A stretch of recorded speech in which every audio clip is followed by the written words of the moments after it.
এই মগের দোকানে 3-4 বার গেছি, এই বেড়া আবার 3-4 বারে ফেরত দিয়ে দিছে। আমি জানি না ভাই, আমার এটা বদলাই করবো, ব্যবস্থা করবো। অঙ্কুর একটা ভাঙা মগ চেঞ্জ করতে আমি যাবো দোকানে। স্যার, ও স্যার আপনি আবারও সেই একই মগ, সেই একই আপনি স্যার। আপনার বুকের পাড়া কত বড়? স্যার বেশি না, মাত্র 46। কোনো নর্মাল মগ না, যে পারপাসে ইউজ করবে, রাইট? সো আপনি, I am giving you 10 minutes. Sir 10 minute দেওয়া লাগবে না, 1 মিনিটে সমাধান করে দিচ্ছি। শ্রেয়া, স্যার আপনি একটু বোঝার চেষ্টা করুন, এটার কোনো অপশন আমাদের হাতে নেই। আর স্যার আপনি ওনাকে একটু বোঝাবেন কাইন্ডলি। সম্ভব না তাহলে, আর মুখটা ভেঙে গেছে, সো কিছু করার নাই। We are sorry, they are sorry. So হ্যাঁ, শিক্ষিত মেয়ে জব করে, তো প্রবলেম কি? আমাকে নাচেনোর ভান করো। কালকে আবার যাবা, গিয়ে জিজ্ঞেস করবা কেন সেরকম করলো। হ্যালো স্যার, কেমন আছেন স্যার? গুড। শ্রেয়া, শ্রেয়া, হ্যাঁ স্যার, সামনে তো যাও না, স্যারকে অ্যাটেন্ড করো প্লিজ। আর মিলি, যদি তোমরা থাকো এখানে, কথা শেষ না। স্যার আপনার কি ধরনের প্রোডাক্ট লাগবে আমাকে বললে আমি সেটা খুঁজতে আপনাকে হেল্প করতে পারি। শ্রেয়া আপনি দেখতে পাচ্ছেন না, ফুল ছুঁড়ে ফেলছি কেন? আমি আপনাকে ফুল ছুঁড়ে মেরেছিলাম। 4 নম্বর সেক্টর, 12 নম্বর রোড, 37 নম্বর হাউস, রাইট? 2 তলাতে থাকে। আপনি বারান্দা থেকে আমার গায়ে ফুল ছুঁড়ে যাচ্ছিলেন শ্রেয়া। আমি আসলে আপনাকে ফুল ছুঁড়ে মারিনি, বা আমি কারোর জন্য ফুল ছুঁড়ে মারিনি। আমি ফুলগুলো জাস্ট ছুঁড়ে ফেলে দিচ্ছিলাম আমার বারান্দা থেকে, বাই অ্যাক্সিডেন্টালি সেটা আপনার উপর পড়েছে। I am really sorry for this. 4 number sector flying কিসটা সেটা কিছু। আপনি সেখানেও ছিলেন। রাস্তার অপর প্রান্তে একটা কিউট বেবি ছিল, আর বাচ্চা দেখলে আমি খুব এক্সাইটেড হয়ে যাই, তাই আমি তাকে পয়েন্টকে সেটা যদি আপনি নিজের উপর নিয়ে নেন, আপনি যদি মনে করেন আপনাকে উদ্দেশ্য করে আমি করেছি, তাহলে সেখানে আমি নির্দোষ, আমার কোনো দোষ নেই। না, কিছু না, কিছু না, ওকে। মানে ফুল ছুঁড়ে মারলো রাস্তায়, তুমি ধরে নিলা তোমাকে মারছে। ফ্লাইং কিস দিল কোন একটা বেবিকে, তুমি ধরে নিলা তোমাকে দিল। সো ফানি, মাই গড। ভালো লাগছে। তো যাও বলো। তাকে বলতে গেলেই তো। স্যার প্রোডাক্টের রিলেটেড বাইরে কোনো কথা বলতে পারছি না। আরে আমি কি বলবো, প্রত্যেক কথায় product product product product product. মাসের বাজারটা করে নিয়ে আসো, লম্বা লিস্ট নিয়ে যাও। বাজার করবে, মাঝে মাঝে নিজের কথাটা বলে দিবে। আমার কিছু প্রোডাক্টস দরকার। You free, right?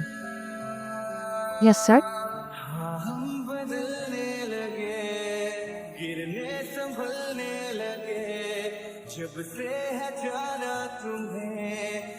আমি আসলে তোমাকে দেখতে এসেছিলাম, শায়ানের সাথে তোমাকে কেমন মানাবে দেখে একদম মন ভরে গেছে।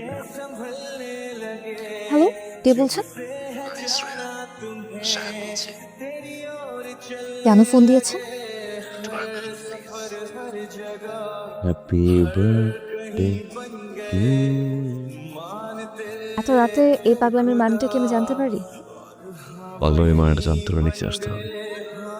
অসম্ভব। আর আপনি এই মুহূর্তে এখান থেকে বিদায় হবেন, এই সব অ্যারেঞ্জমেন্ট সহ।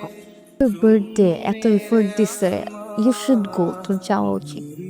শ্রেয়া, আমি তোমায় কিছু বলতে চাই। ওই যে চিরকুটটা লিখেছিল, সেই চিরকুটটা কই? দিয়ে দে। কত বাসায় আসছি খুলে। হ্যাঁ, তারপরেরটা বলো।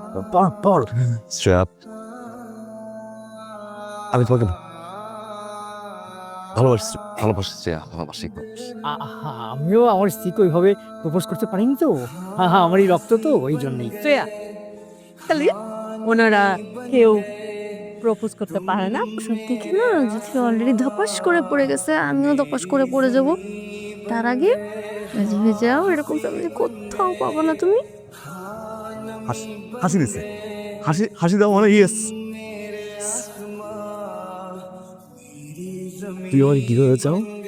তুমি ঠিক যেমন আছো ডে 1 থেকে টিল টুডে, আমি ঠিক সেভাবেই তোমাকে আজ এই বোন আমার পাশে চাই। তোমার জন্য একটা শাড়ি এনেছি, আমি জানি না তোমার পছন্দ হবে কিনা, তবে আমার বিশ্বাস তুমি পরলে তোমাকে খুব ভালো মানাবে, একদম পরীর মতো লাগবে। এনো, এটা আমার তরফ থেকে তোমার জন্য কি, পুরোটা খেতে হবে। গাধা, পুরোটা খাও। পুরো খেতে পারবে নাকি? হ্যাঁ, একটা একটা করে দিই। শোনো, আমি গলা ধরে রাখবো, শুধু তুমি ভুলেও আমার বাসার আশেপাশে আসবে না। মা না হুট করে চলে আসছে, মানে মনে হয় মা টের পেয়ে গেছে আই এম ইন লাভ। বাবা কি করে? বিজনেস করে, জেকে গ্রুপের মালিক। শায়নুর বাবার বিজনেসই দেখছে। তার মানে ধনী পরিবারের ছেলে।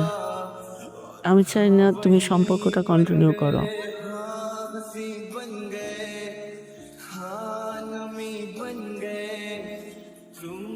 দূরে থাকতে পারবো না, আমার তো কষ্ট হচ্ছে ভাবে মা।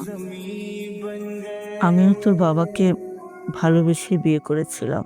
নিম্ন মধ্যবিত্ত পরিবারের সন্তান হয়ে তোর বাবার সেই উচ্চবিত্ত পরিবারে আমার অ্যাডজাস্ট করতে খুব কষ্ট হচ্ছিল। তারপর যখন একটু একটু ওরা আমাকে মেনে নিচ্ছিল, আমিও অ্যাডজাস্ট করতে শুরু করলাম। তখনই তোর বাবাকে, তোর জীবন আর আমার জীবনটা একই। আমি চাই না মা তোর ভাগ্যটা আমার মতো হোক। একজনের ফ্যামিলির অবস্থা ভালোভাবে সে মানুষটা ভালোবাসতে পারে না। আমি তোমাকে ভালোবাসি, তো তার জন্য আমার মায়ের মতের বিরুদ্ধে যে তোমার সাথে থাকাটা আমার পক্ষে সম্ভব না, সেটা আরো কঠিন হয়ে যাবে। কিন্তু মা তো কোনো কথাই শুনতে চাচ্ছে না আমার। আমি তাকে কি করে বুঝাবো আমি জানি না। ভাবি, কি ভাববে? আমার ভাবি আন্টি আসলে হয়েছে কি, আপনার চেহারা একদম আমার শাশুড়ির সাথে মিলে যায়, সেজন্য আমি গাড়ি থেকে দেখে আপনাকে থামালাম। কিছু মনে করবেন না। না ঠিক আছে। আমার বাসার লোকজন আপনাকে দেখলে একদম চমকে উঠবে, ওদেরকে একটু চমকে দিতে চাই। প্লিজ প্লিজ চলুন না, আমি তো আপনার মেয়ের মতো। আচ্ছা ঠিক আছে, থ্যাংক ইউ আন্টি। আসবে একদম চমকে গেছি। আপনি দেখতে হুবহু আমার বড় খালার মতো। কি বলছো? মার খালার চেহারা তো একদম একই রকম ছিল, তাই একটু কনফিউশন হয়ে গেছে। তোমরা তো খুবই মজার মানুষ। ওই জন্য আমি চা নিয়ে এসেছি। বাসায় মেহমান আসলে পরে আমরা নিজেরাই আপ্যায়ন করে থাকি। আপনাদের দেখে খুব ভালো লাগছে, আপনারা বেশ ফ্রেন্ডলি। হ্যাঁ হ্যাঁ, আপনি একদম ঠিক বলেছেন, আমরা সবাই বন্ধুর মতো। আন্টি, আমার দেবর শায়ান, ও যে মেয়েটিকে পছন্দ করে, মেয়েটি তার মাকে অনেক ভালোবাসে। সেজন্য মায়ের কথা সে ফেলতে পারছে না, কারণ মা যে রাজি না।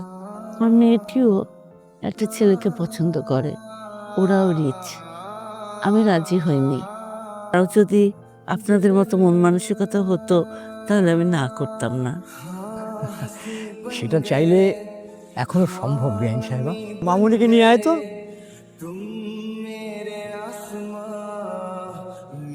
শ্রেয়া, তুই এখানে? আমি আপনাকে বলেছিলাম না আমার ছেলে একটা মেয়েকে ভালোবাসে, এই সেই মেয়ে আপনার শ্রেয়া। আন্টি, আমি আপনার একটা ছেলে পেয়ে থাকতে চাই।